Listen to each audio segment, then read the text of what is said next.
Welcome to the Empowered Wife podcast, where it's all about fixing your relationship without your man's conscious effort, so you feel desired, taken care of, and special, even if your relationship feels completely hopeless. I'm Laura Doyle, and today's podcast is about 3 insights from 20 years of empowering happy wives. My guest, Milka, refused to be intimate with her husband because he was cold and critical and so tight with money, he would not contribute financially except for rent. She was just waiting for her 5 kids to grow up so she could file for divorce and get away from him and his parents, who put her down and made fun of her. But today she says she's married to a cute, generous, loving man who brings her flowers and says wonderful, kind things. Same man. They love to sit in the garden and talk, and she says the change is unreal. She's going to describe the steps she took so you can do the same thing. Then I'll be giving out the worst relationship advice of the week award, which is from a well-meaning but dopey PhD and professor who explains how you can know if you're falling out of love. Like you need a quiz to tell you that, right? But wait till you hear what he says is a very bad sign. It's just the worst. All that's coming up. But first, let's talk about 3 insights from 20 years of empowering happy wives. Over 20 years ago, when my marriage was completely falling apart and I discovered the 6 intimacy skills, I was so excited and shocked to find out that I could single-handedly make my marriage last and thrive using the 6 intimacy skills. It was so mind-blowing to go from feeling like I'd already exhausted every option to try to fix my broken marriage to finding out that I had so much power and also being able to find the switch and just flip it. I felt a strong desire to share this information with other women. That was also the only way that I could get myself to adopt the new practices, because without other women to talk to about them, I just sort of fell back to my old ways. But early on, a lot of women reached out to me for help. And of course, I wanted to help them, but I didn't have a team of coaches or any structure at that time. And before long, I got completely overwhelmed and exhausted, which was terrifying. So, I'm not proud to say, I ran away. I didn't know how I could help so many people. So I decided to take a break from helping anyone because, I told myself, I'd already written everything down in my books. If anyone wanted to read them, there they were. I told myself that was all I could do. In other words, I let my fear overshadow my faith. I metaphorically put my feet on the desk and said, my work here is done. But of course, it wasn't. And I knew that. So that was pretty uncomfortable. So that was the breakdown before the breakthrough.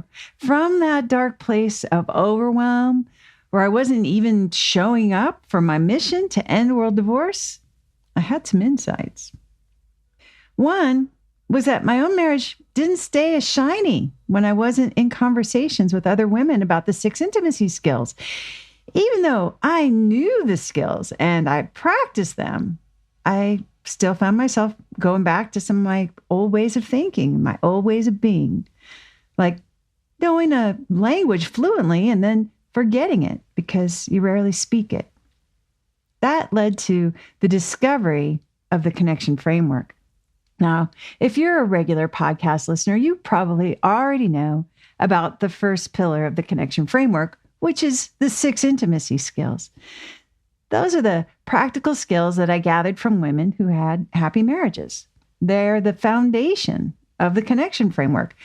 These are the behaviors that actually work. And then when I tried to practice them by myself, they didn't work because I couldn't do them. And for years, I thought if I could just get women these skills in their hands, they could save their marriages too. And what we found out is that this pillar alone wasn't enough. Not for most women. That's why we created the other pillars of the connection framework. So here's what we've learned over the last 20 years of empowering wives to be ridiculously happy, about what else you need to succeed with making your marriage last, besides just the intimacy skills. Number one is a community of like-minded women. That means having a safe group of women who are passionate about having a great relationship and who believe that marriage is important, because it is. We discovered that community provides inspiration and connection, and it accelerates your transformation. I now know that it's essential, even for me, to be in a group with women who are supportive and equally committed to creating a lasting marriage, like the one in the Ridiculously Happy Wife program. That's an extremely safe group, and that means we can share really authentically, and there's no judgment. Connecting with like-minded women has been key to success for so many, including me. I just love our incredible community. The next pillar of the connection framework is having a coach. A coach is someone who is standing for your marriage and for your greatness. They help you see the blind spots that are standing between you and having the marriage you want. Just think about every successful athlete or business leader. They've got someone in their corner who is coaching them and mentoring them to go to the next level. And no matter where they're at, they're never satisfied and they want to go even higher.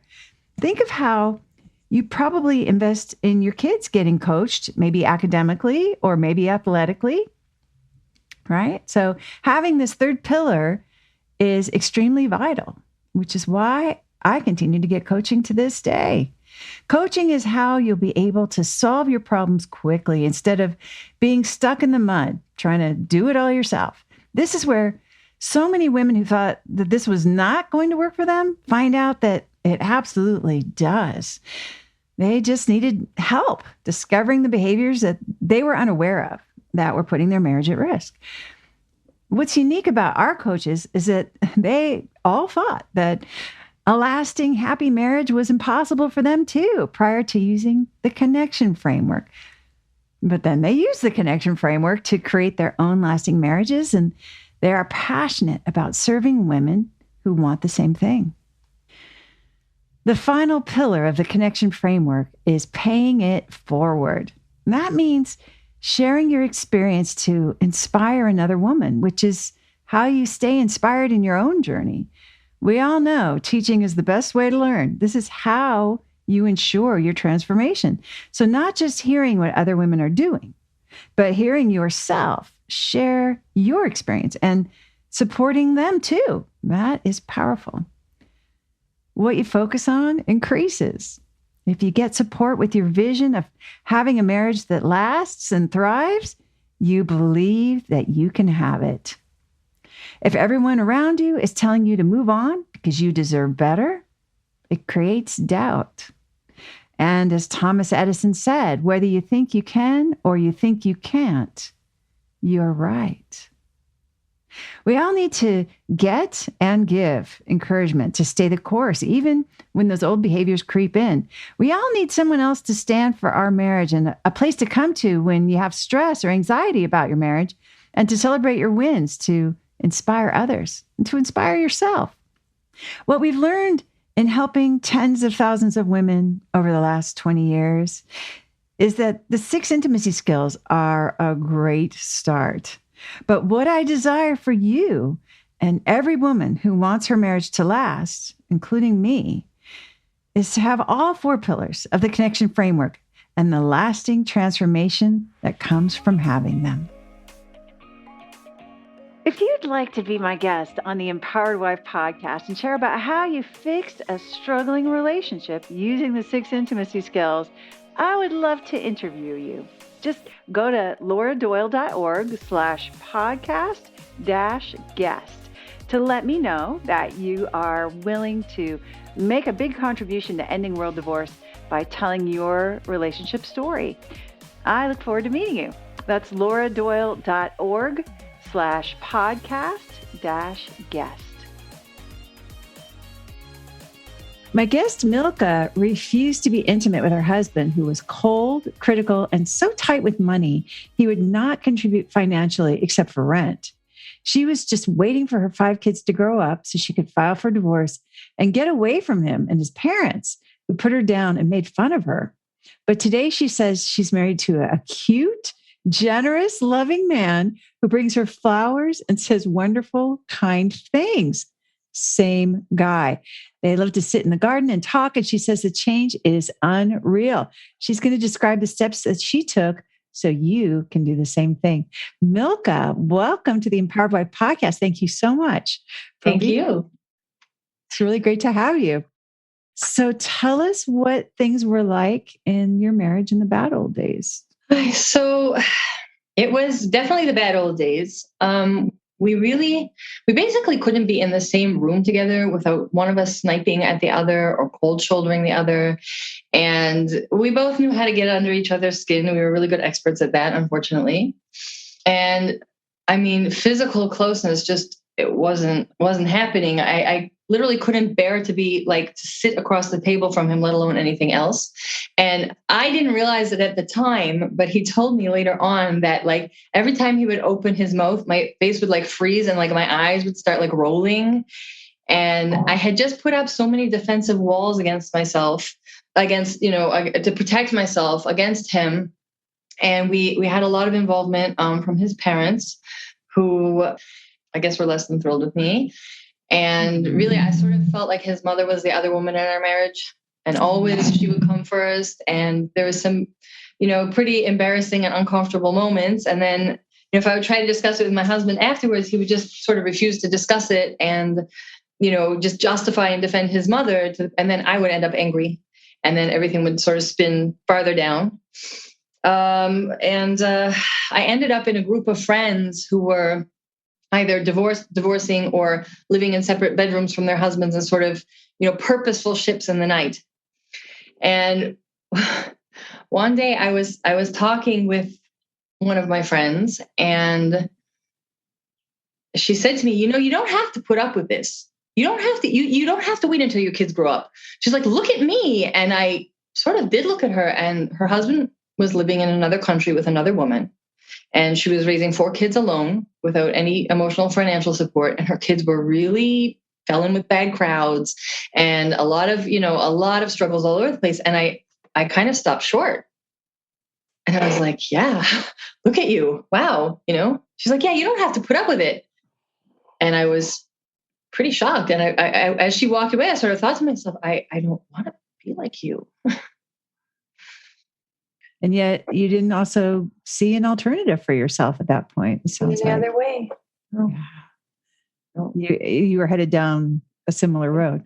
I was headed down a similar road, and I had just decided that, he was a problem or he was sick. And that's what I told myself every time he opened his mouth and every time he did something, I was like, here we go again. And that was my whole attitude in the marriage. That's where, that was my point of view where I was coming from. And I was incredibly resentful, about the financial things, and felt like I was, bearing an unfair burden on all sides. And I didn't see a way. I just didn't see a way. So you had in mind that he had a mental illness. Is that right? Yeah. And can I ask what that was? So basically, I was told that perhaps he was a covert narcissist, and all the signs seemed to add up. Somebody gave me lots of books and lots of articles, and I started reading. I was like, oh, that must be what it is. And then it's like, so if you're talking to a sick person, one of the pieces of advice I was given, treat him like a piece of furniture. Don't listen to him. Don't give him any attention. Just treat him like a piece of furniture. Don't give him any information he could use against you. And that's what I was doing. I was a bit worse than that, because you don't roll your eyes at furniture.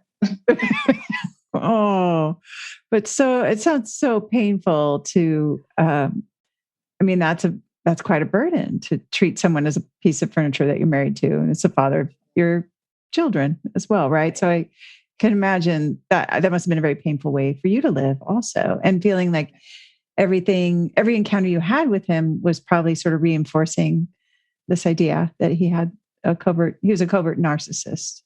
Yeah, very much. Very, very much. And so there's a degree of hopelessness with that, right? Very, very hopeless, very despairing. a lot of just everyday frustration. I would wake up in the morning with such a heavy feeling and such a heavy frustration, like here's another day and what's this day going to bring? And that's how I went into my mornings, and that's how I fell asleep at night. And that's sort of permeated the whole household. And how was this affecting your kids? There was a lot of acting out, a lot of fighting amongst them, a lot of fresh talk, and, they would play us off against each other, because when there's a big separation, it's really easy for kids to do that. And our kids span a pretty wide age range, and they were pretty good at, using the fights to kind of, try to maneuver to get what they wanted. And it just really was spiraling. It was spiraling out of control. And was there a moment where you said, okay, we can't go on like this? So yeah, after I had this talk with my friend, and I was just so shocked, there was another lady who had been part of our group of friends, and all of a sudden she kind of pulled back. And then I saw her walking with her husband, and they were talking and laughing, and she looked so relaxed and lit up all the time. And I went to her and I said, Sarah, what are you doing? What's different? Because I was so shaken up by what this other friend had said to me. There's got to be, something somehow. I just don't want this. And she told me about your book. I ordered The Empowered Wife, and I ordered it. And I basically locked myself in a room and just started reading. And I think what really was, is I said to her, what are you doing different? And before she said, I'm being respectful. And I said, I don't know what that means. Wow. I don't know what respectful means anymore. And so she told me about the book, and I read it, and I had two very strong reactions at the same time, because one reaction was like, okay, this is amazing. I see her doing it. I see why it would work. And yes, he still is this great guy that I married, the generous, warm, fun guy that I married. And part of me was huge resistance, but that means I have to take responsibility, and I have to look at myself, and that's really uncomfortable. But I decided, to land on the side of the marriage, to get off the fence and land down on the side of the marriage. And I took it as an experiment. I started with let's experiment. Let's just see. Let's try it for a few weeks. Let's see what happens. And the very first thing I did is I started implementing self-care. So I went back to dance class. Ooh. And I actually just performed on stage for the first time in 26 years. It was really amazing. Milka, that is amazing. It was quite an incredible experience. And I started just channeling any frustrations or anything into that. When I was a kid, I did a lot of dance, and I let it, I just let it, I started having babies, and I just let it slide. And, that led me to eating properly, to working out. And I do what I call goddess baths. My friend coined this name, I take a bath 2 or 3 times a week, low lights, candles, music, bath bombs, the works, the whole shebang. That is mommy's time. And everybody knows you don't bother mommy. She's having her goddess bath now. Anybody who's still rattling around the house. And it's funny, because even my littlest is 4 years old. And she told me, she's like, I'm stressed. I need a bath. So cute. She's got some big 4-year-old problems there. Right? She knows how to solve it. She knows what to do. She can. So that was the first thing. And then I started coming to life so much more relaxed. Right. And when you start coming, then nothing seems like such a big deal. And suddenly the things that were big deals, that are really little deals, start not being a big deal anymore. So that was the very, very first thing. And, then I started practicing being quiet when I wanted to make a comment, and forcing my eyes not to roll into my head, to the point where when I first started doing it, it was almost physically painful not to pull that face and roll my eyes. But I just tried to think, if I was in a business setting, I would definitely not be doing that. So I would put on my courteous face, right? And all of a sudden, my husband started talking more. Instead of 1 or 2 snippy words, suddenly he'd seek me out for conversations. And I started then appreciating him and giving him feedback. And I told him at one point, I was like, I really want to thank you. I don't thank you enough. You work so hard to take care of our family. He does work hard, even if the money wasn't always being funneled into the family. But, I said that, and I said, I appreciate your hard work and your generosity. And within a couple of weeks, he went out and he got a different job paying twice what he was making before, which took a lot of pressure off of me. I was shocked. And when I was like, wow, that's amazing. I was like, what prompted the change? And he said, I just want to take care of the family. Oh, he said it right back to you. He said it right back.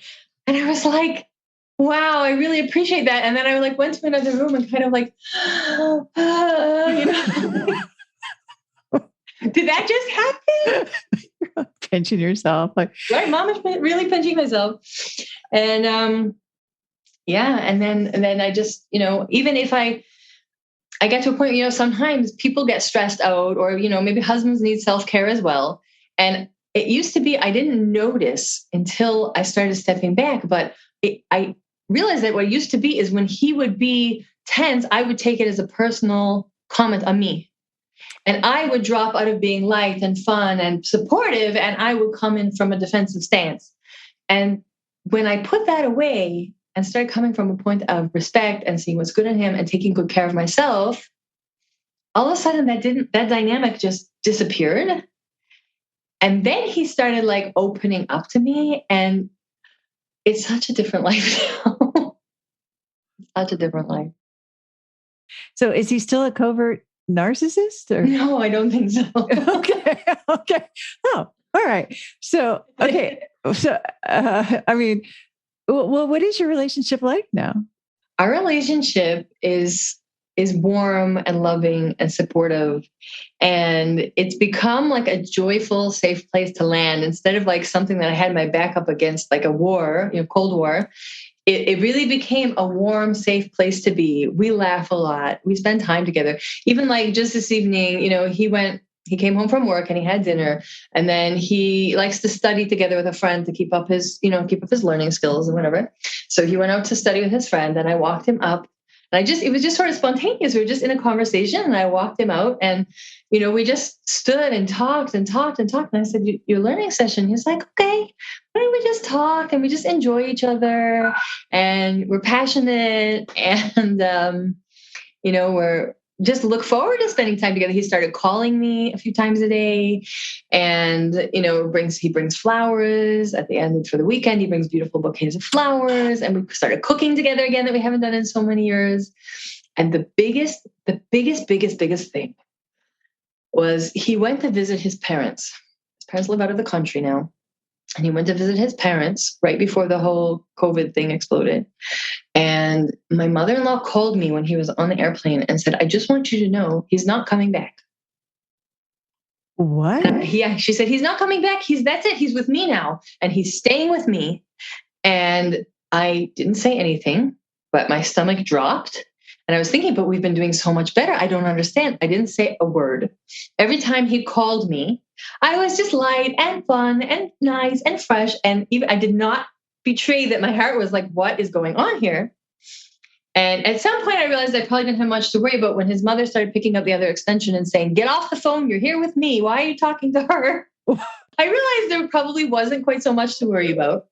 And then it came time for him to come home, and I made a whole bunch of arrangements with work and my kids. I sent my kids over to family members, and I went to the airport to meet him. I wanted to surprise him at the airport.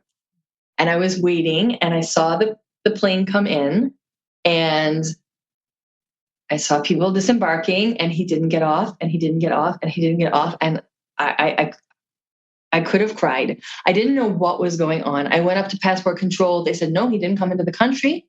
And he didn't board the plane. He didn't come into the country. So I didn't know what was going on. And I called his mother, and she's like, I brought him to the airport. And I called his mother and asked to speak to him. And she said, I brought him to the airport. I don't know what's going on. And then I saw another flight from that country coming in. And here he is getting off the plane. And what had happened, he had stopped at duty free. And he bought me a watch, a bracelet, a watch, necklace, and earring set, rose gold, beautiful, beautiful, beautiful set. And he had missed his flight. He missed check-in, and they wouldn't let him on the flight. So they just put him on the next flight. Oh my gosh. Because he had to stop to buy you beautiful gifts. I had to stop to buy some gifts. Yeah. And I realized, all that is past us. Those fearful, sad, worrying, angry, resentful years are behind us now. Wow. Yeah, that must have felt like such a triumph. What a great day. You dropped everything to be there to greet him because you were excited to see him. And he was so excited to see you. He had to miss his flight because he was flying good. So this doesn't sound like a marriage where you're two ships that pass in the night. Not so much. What happened with that group of friends?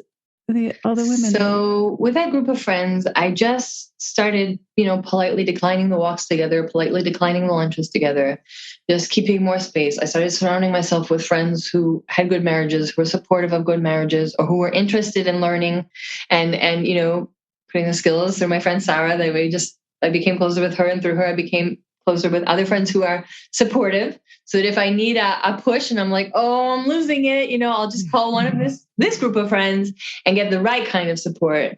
They'll ask me, how's your self-care? And they'll remind me, can you can you keep your mouth shut and can you go do something nice for yourself instead? And, we get each other back on the right path. And it's very interesting because I did once accept a lunch with a few of the friends from the older group. And my husband and I had a big argument that night. And there was no conscious something, but there must have been some kind of shift. And I realized this is not where I want to be.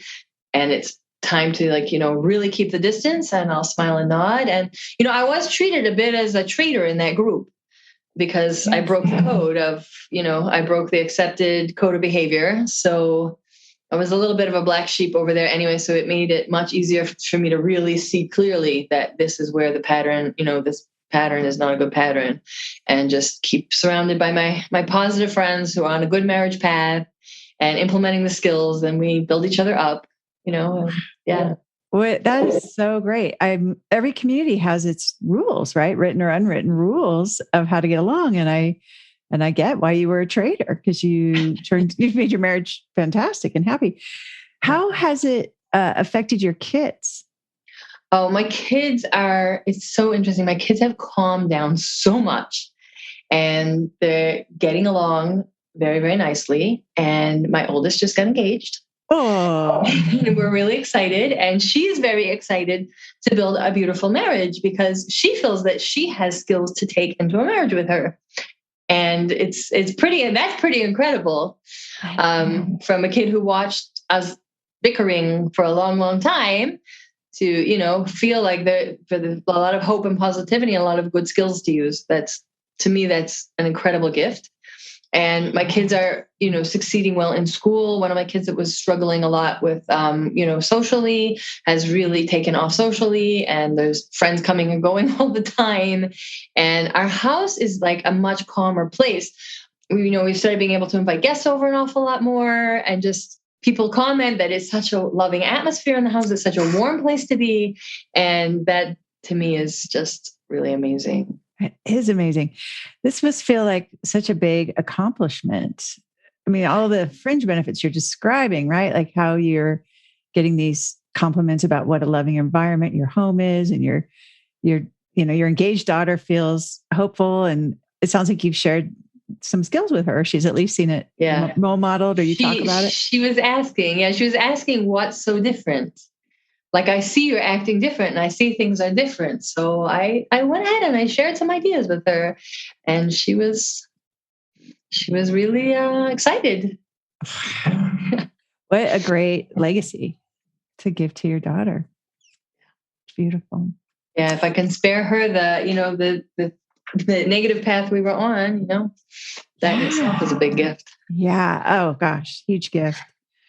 So what's your advice for a woman who maybe is feeling like she's just passing time until her kids are old enough, and then she can leave this guy, where she's so exhausted every day because she feels like she's in a battle. She wakes up with it, goes to sleep with it, but she wants what you have, where her husband misses the plane because he has to get her these beautiful gifts, and where it's such a warm environment and all the kids benefit from it.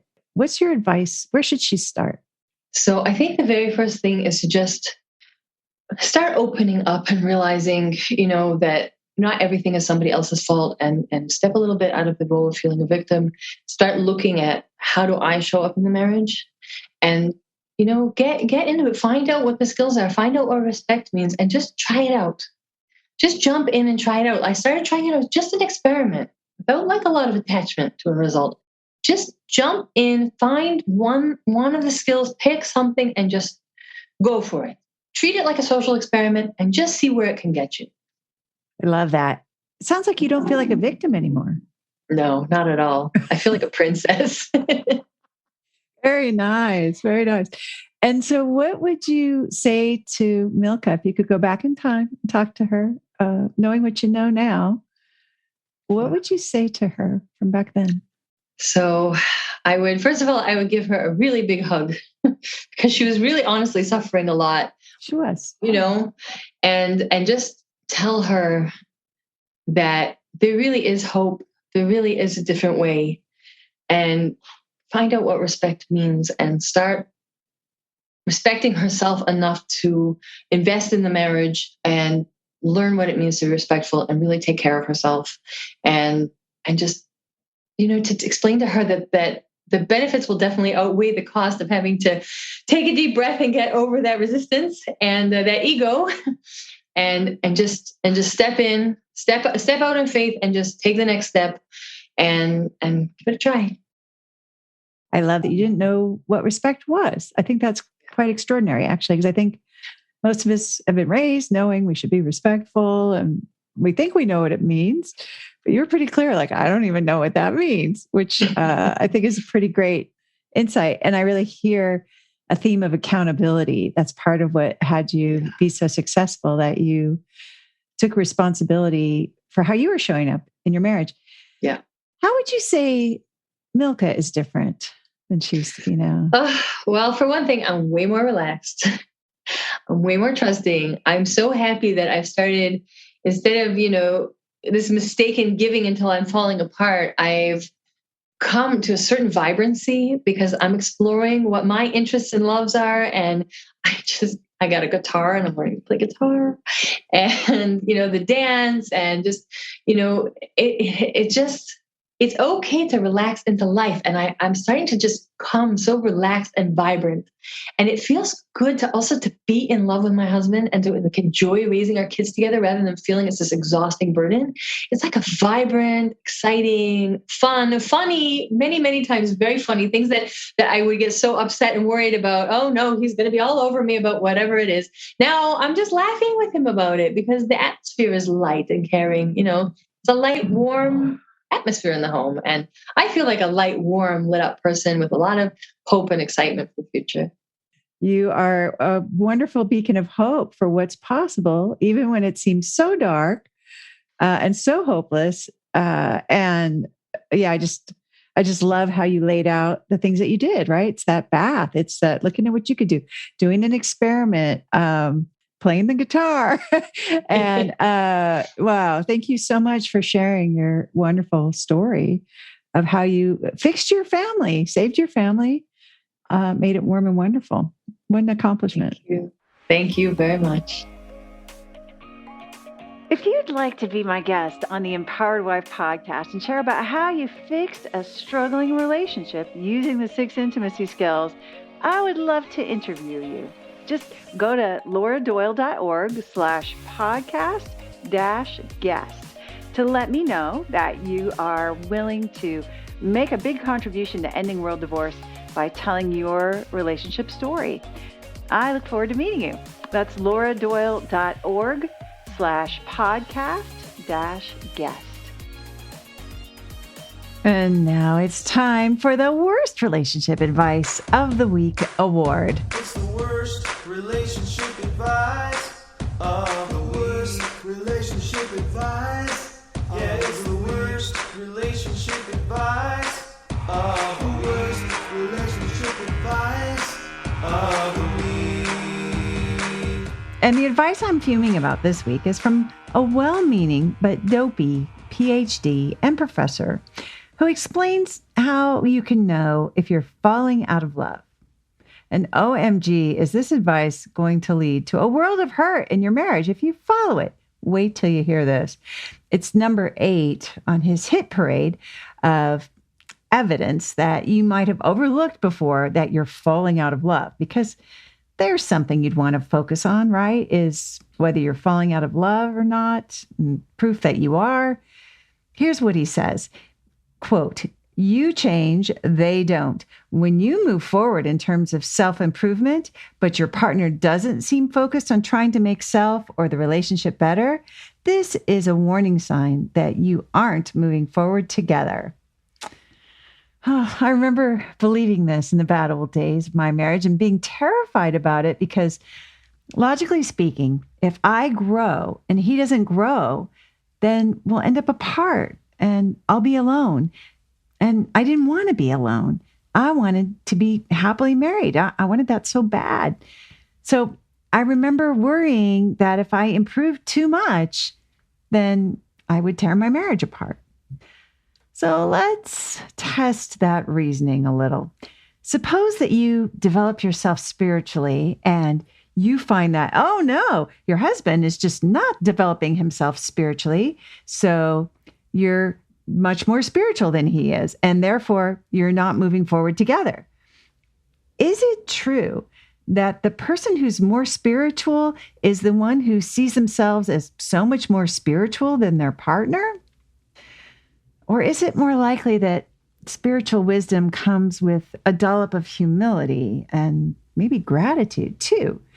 Wouldn't your more spiritual self say, "I'm so grateful for my hardworking, loyal, and thoughtful husband," instead of, "What a loser pants my unspiritual husband is"?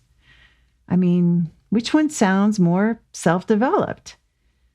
In my experience, true self-development doesn't result in feelings of superiority. Of course, I can go for a ride on the self-righteous highway, and I have many times, and I can make a list of the ways that I'm so much smarter and that I do more around the house, and I also eat way healthier than him. That can be tempting, but it's also lonely on that self-righteous highway because no one is good enough to roll on it with me except for me. And also, no one else really wants to take that road trip with me because, let's face it, I'm insufferable and full of myself. Which is not really a good barometer of whether you're falling out of love. Really, for me, that question is an annoying one because it's just a variation of, are you feeling hurt and scared about your marriage? And of course, the answer for anyone who clicks on the article is already likely to be yes. So then the rest of the list is just a collection of evidence that says it's valid to feel abandoned or abused and angry and upset about it. Let's focus on all the ways you're falling out of love. Let's focus on that.